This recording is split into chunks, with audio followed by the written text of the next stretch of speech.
Hello there. 5 July 2023. I'm really beginning to sound like Will Smith on that movie. What's the name of that movie? I Robot. It's like I'm alone. I'm wondering, is there anyone out there?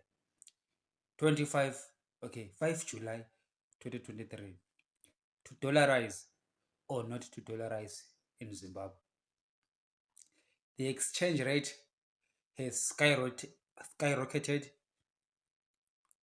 It was below 1,000 for the whole of last year, and this year it breached that level, and in the past 2 months it skyrocketed near 7,000, and the RBZ has brought it down to 6,300, but it is still very high.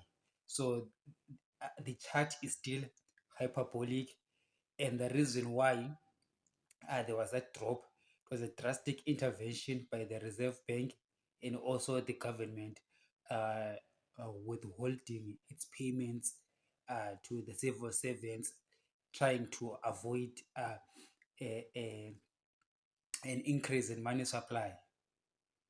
And the question now is to dollarize or not to dollarize, because the private businesses have already dollarized.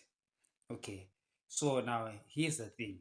As I told you in the other video when I was talking about the deputy president who said that uh, Harare City Council must allow people to pay in Zim dollars, because at least if you people if you, at least you one prints Zim dollar. What he really was implying was that we should accept Zim dollars because at least we can print the Zim dollars. By we, I don't mean you and I. By we is the government. They can print, which means they print. When government pays salaries, they use it off. They use money that is printed. That is why every time they bring, every time they pay salaries, there's a problem with the exchange rate. That government paying its contractors and its workers increases money supply. Now, here's the thing. How about in other countries? How come it doesn't increase money supply? It's very simple, because the government always means money every month to pay their contractors and civil servants. What they should be doing is paying civil servants and the contractors with the money that is already in the market, money that the government collects through taxation and other means, and use the same money to throw back into the economy. But remember what they do with that money that they collect, they steal it. So because they steal that money and put it outside the country, so there's no money left to pay teachers and pay contractors. So they just print money and bring it into the economy. So you see, at the end of the day, this printing, this money printing, this Zimbabwean dollar presence gives ZANU PF chefs the ability of stealing more money. So the question is, to dollarize or not to dollarize? To dollarize is the best thing to do given the situation that we are at right now. But ZANU PF would not want to dollarize, because dollarization will be closing that tap of stealing. To understand? Once we dollarize, the government has to pay teachers, soldiers, and their contractors in US dollars. But then the government cannot print the US dollar. That's what I was saying when I said that what Chiwenga speech was. That's what I meant when I said Chiwenga's speech was telling. It was telling of the mindset of the government, that they are in thinking on always printing money instead of generating cash from the public through various forms of taxations and various forms of raising money, but they are using money printing. Dollarization will close that tap. They will only have to pay what they receive in US dollars. To get more US dollars, they will have to borrow from the market, or whether from the IMF or from whoever private investor is holding US dollars.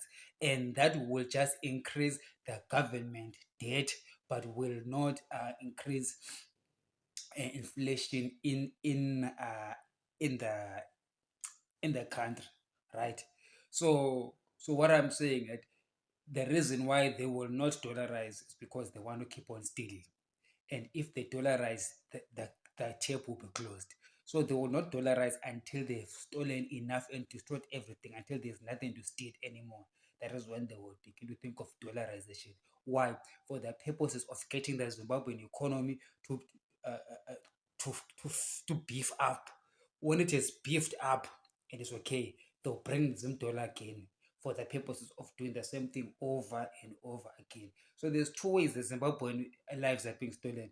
First is the political, where we've got this whole thing of Chamisa Chete Chete Triple C going for elections, contesting election results, ZANU PF winning in court. We stay 5 years, we do the same thing again. Chamisa claims he's going to take the country forward, but he will lose the election, go to the court. It's the same thing with the Zoom dollar and the US dollar. So to dollarize or not to dollarize, depending on what my chef when right now they are eating, they are collecting rent from the economy using their access to the Zimbabwean government system, their access to the Zimbabwean Reserve Bank system, so they can use that.